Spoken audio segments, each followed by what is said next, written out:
All right, so now that we've been talking about concentration, let's dive a little bit more into odor concentration and its impact on generalization and the consideration of concentration as a generalization gradient. So, while I mentioned that there are some benefits to, or there are very few situations in which you can get a nice single dimension or gradient for our odors in our odor world, there's still some issues with concentration as one of them, because in the olfactory world, nothing is simple. So first is we can look at intensity curves. So for example, different odors will have different intensity curves. These are hard to assess with a dog, but with people, we can do this. So this is smell this vial, and tell me how strong it is on a scale of 1 to 9. Is it very strong? Is it very weak? Can you barely detect it? Does it feel like very, very intense? And some odors, for example, like ammonia, show a very predictable relationship between increases in concentration, so you make the odor more concentrated, and then you get higher levels of intensity. So a increase in concentration by a simple amount will lead to a proportionally related increase in the odor intensity. So I increase the concentration, it smells stronger. I increase the concentration, smells stronger.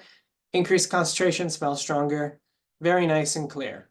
However, other odors like hydrogen sulfide, and for a lot of our sulfurous compounds that stink a lot, you basically can't detect it, can't detect it, can't detect it.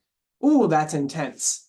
And that increases in concentration have very minor changes in the overall intensity levels. In fact, it just has a kind of flat intensity level across the spectrum of a variety of concentrations that we can detect. So not only does concentration potentially be a useful sort of stimulus gradient, right, where we can increase the concentration and we can get proportional and clear changes in the sort of perceptual space of that, that's not necessarily true for all odors. So every time we talk about something that could be, there could be a situation for one odor does not necessarily apply to all of the different target odors, because within the olfactory world, different target odors can behave quite differently. Another example comes from our types of indole compounds.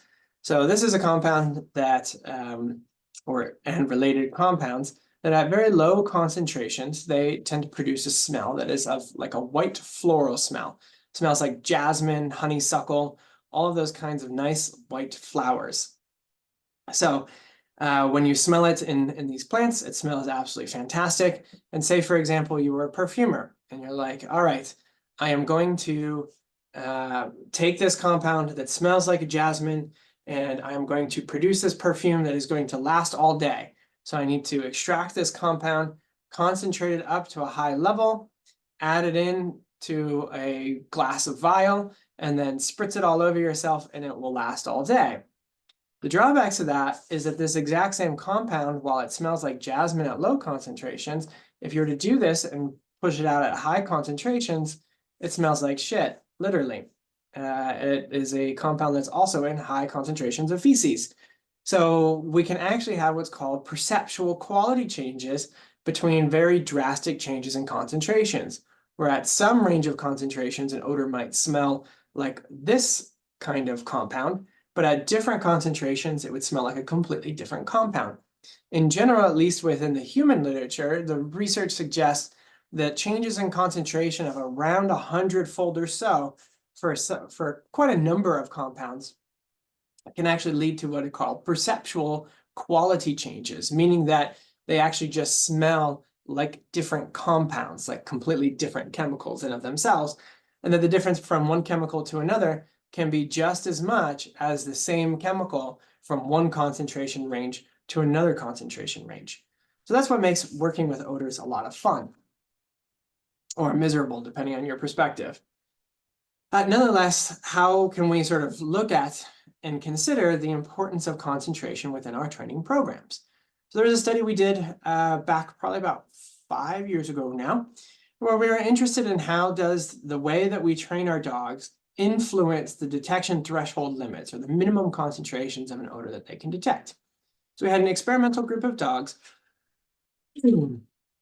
excuse me, that were trained at a 10 to the negative 2 concentration, are basically a 1% solution of their target odor with diluent. And then we measured their detection threshold.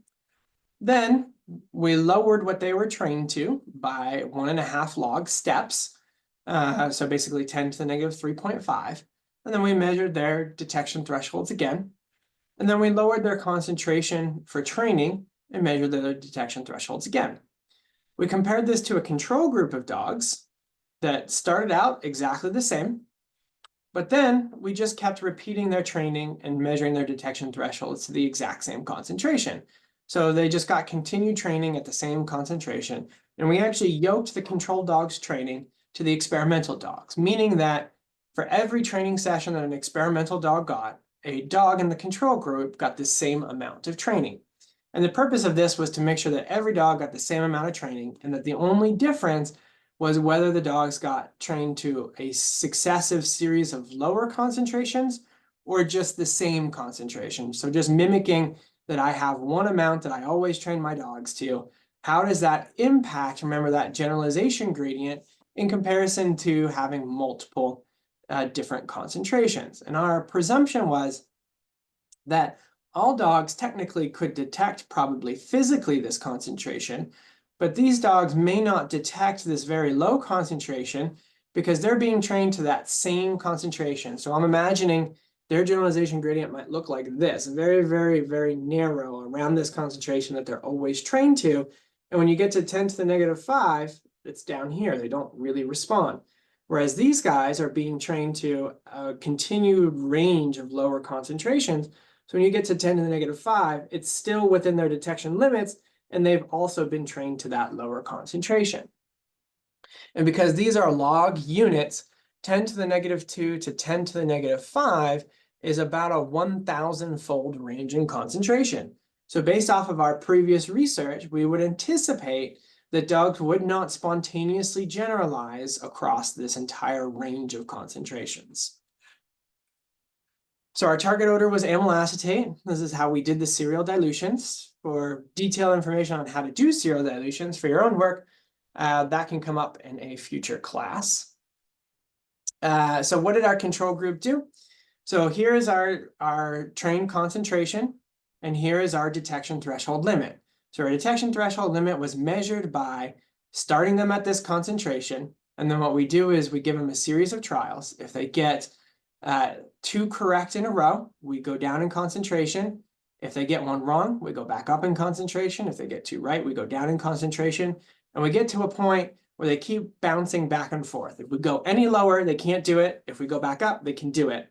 And then we determine that threshold is right in that middle line. And what we found with this procedure, which is a bit different than our spontaneous generalization procedure, because they are getting reinforced trials as they go down and come back up. But what we found in this situation is that they could reach a detection threshold limit, or the minimum concentration they could detect was around 10 to the negative 4 concentration, or 100-fold lower than what they were trained to find. So about 10 times greater than what we saw with the go, no-go approach that was in the previous experiment. But one thing that we found with our control group is that their detection threshold limits did not statistically change from the first threshold test to the last threshold test. So they were trained here, tested, and were determined to have their threshold here. Then they were trained here and tested and determined to have their threshold here. Trained here, tested and determined to have their threshold here. Our experimental group were trained here, tested, determined to have their threshold here. Trained here, tested, determined to have their threshold here. And then trained here and tested to determine their threshold here. And what we found here is that these guys to these guys had about 100-fold, I think it was over 100-fold, sorry, over 100-fold lower detection threshold than our control dogs, because they were successively trained to lower and lower concentrations. So this could be either an improvement in detection threshold limits, or basically a physiological improvement, or it could just be a generalization improvement where we don't expect the dogs to generalize from here to here. But when we train them lower and lower, that range of generalization, it's just like that generalization curve where we're getting that broader and broader kind of generalization curve. so they would start to respond to concentrations out here. So I interpret it probably as a generalization phenomenon, which is why I'm putting it in the stimulus control section, but it could have been a physiological improvement. It's not necessarily clear from this one study and would need more research, but nonetheless, what it does suggest is that if you need the dog to detect lower concentrations in this range, then you need explicit training in that range.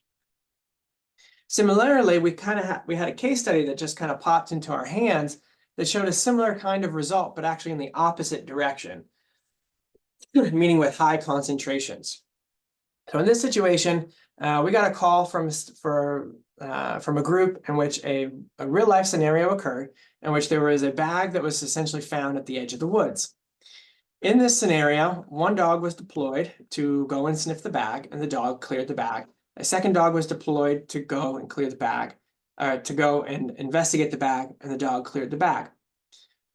So after both dog teams cleared the bag, it was then sort of investigated further and found to actually contain about a 30-pound explosive device inside of it, of ANFO, which was a trained target odor of these specific dogs. So a question arose is, why did that happen? Why did the dogs not respond to these bags in this particular situation? So just like probably what I'd say any typical scientist, when you ask them a question of real serious real world implications, probably the default answer is, I don't know, which was my answer. I really had no idea. I thought that there were a variety of different potential possibilities, but I really didn't know what the answer was. But we were eventually able to get access to a scenario in which we could test and try and tease apart what were potential causes of this situation. So we were able to run 3 experiments. We pulled the entire dog teams from that organization. So it was 7 dog teams. We had limited access to the 13-kilogram explosive, close to 30-pound explosive for one day, which we were able to sort of just guide the folks through a different series of tests to establish what potentially happened. An important note is that the dogs were normally trained with 30 grams of that explosive. So here, right, 30 grams to 13 kilograms is not only over 1,000-fold change in the mass, which unfortunately is not really a great measure of odor concentration, which is probably a topic for a whole nother course on how weight is related to odor concentration. So weight in of itself is not a great measure of odor concentration, but that was the best proxy measure we had under the circumstances. But this would suggest that we had at least over 1,000-fold change in weight measurements of the actual device, or about 1,000-fold change in weight. So close to. So at least we had a quite substantial concentration change between, or at least weight change between what the dogs were normally trained to find and what the actual device itself was. We came up with a series of hypotheses to figure out, well, what was it? Our first was perhaps it was an unusual context so the dogs failed to search. So going back to our schedules of reinforcement talks, we highlighted how the importance of context as a potential discriminative stimulus might raise potential issues for detection dogs. And we've also talked about generalization gradients and how you may not get responses to variations of a trained target stimulus, like different colors or wavelengths of light. So we thought perhaps the substance was too unusual, too far outside, that wasn't within their generalization gradient, if you will, for the target sample. And then finally, perhaps it was actually the quantity that was too far outside of their normal training target that led to that generalization failure. So in experiment 1, we set up a simple scenario where we put out similar looking bags at the edge of the woods. One bag had the actual original device in it. One bag was blank. Another bag was blank. Another bag had their 30-gram training sample in it. And what we wanted to know here is that if you send the dog out to investigate one bag, would they just clear everything? So this was probably a context-related effect. Or would they just clear all of the devices but still hit their training sample? Would indicate that it's not a context effect, that it was something about the actual odor component of the 13-kilogram explosive. Or maybe they just go out and hit the 13 kilogram explosive and the 30-gram explosive, and what happened was just a weird fluke for that day that was not something to be replicated, and everyone just got unlucky, if you will. So what did we find?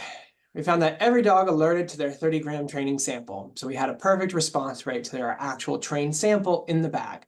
So that means that this wasn't a context effect. You could put out your training sample in a bag at the edge of the woods, send the dog out, and they found it just fine. The 13 kilogram explosive, however, had about a 25 to 30% alert rate, which was the same alert rate as to the other blanks.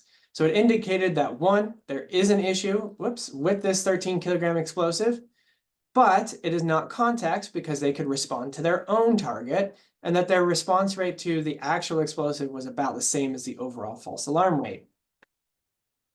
So our hypothesis 1 was incorrect. So next we wanted to go to hypothesis 2. So to do this is that we took a subsample of that large explosive sample and broke that down into a 30-gram subsample. So the exact same amount and in a similar kind of tin as what their regular training sample goes into. So in this case, we then train the dogs on a lineup in non-reinforced trials. So we're still doing generalization, where they would get reinforced trials for their original target and then 2 non-reinforced trials for the test trial. And we wanted to know, 1, do they respond to their original training target, which we expect the answer would be yes. But then 2 is that if we took this same very large explosive, but then brought it down to a similar quantity as the other one, would they then respond to it? So this is their training sample for trial 1, training sample for trial 2. All the dogs alerted to it at 100% rate. For the subsample of this explosive, the alert rate was around 75%. So there was a decrement going from the 75% to the 100% rate from the subsample to the actual training sample. So it suggested that this material was different, whether through the fuel oil source or actually through probably the addition of an anti-gelling agent to make it less water sensitive, that actually changed the odor profile of it just enough to suppress responding by about 20%. This 20%, however, was a far cry off of the 25% alert rate that they were alerting to previously. So it was a decrement and was related, but it didn't seem to explain the whole story. So that's why we gave this hypothesis, is that it's involved, but not quite the complete answer. So in the final study, what we did is that now that we knew that they would respond at about 75%, the 30-gram subsample, we said, let's go ahead and train the dogs on this subsample all the way up to 100%. So explicitly train the dogs now, no longer in generalization tests, train them all the way up to 100% without, so that they made subsequent correct responses to this specific subsample. After they did that, so that they were correct for 3 consecutive correct trials, we then gave them in a similar lineup back to the 13 kilogram explosive with the 2 blank bags. So if this was just about the difference of the material inside of this explosive material, then we should now see 100% alert rate, right? Because they can respond to the 30-gram subsample of this same explosive material at 100% rate. And that is not what we found. We saw a slight improvement to about 40% on the first trial, but overall the dogs still only alerted to the large bag 40% of the time, even though we knew that they could respond to 100% of this specific material from this specific explosive. We then started explicit training on trials 2 and 3 and found the dogs could very quickly learn to find this explosive. It just didn't happen spontaneously without that explicit training to that large concentration, which brings us back to that generalization gradient question of, do we need those explicit trainings to those high ends to broaden that generalization gradient? And the answer seems to be yes. This could alternatively be explained again by the phenomenon that we also talked about with the indole, right? Is that when we increase the concentration substantially, it could have actually smelled qualitatively different, so not like ampho at all.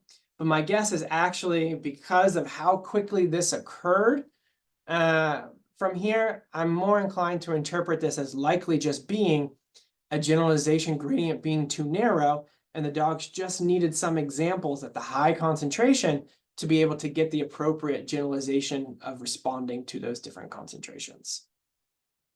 So we interpret that as a success for experiment 3, indicating that it was probably unusually large quantities of the odor, and that is why the dogs failed to alert. Now, let's take another quick break, and we will move on to applying generalization principles for complex odor mixtures.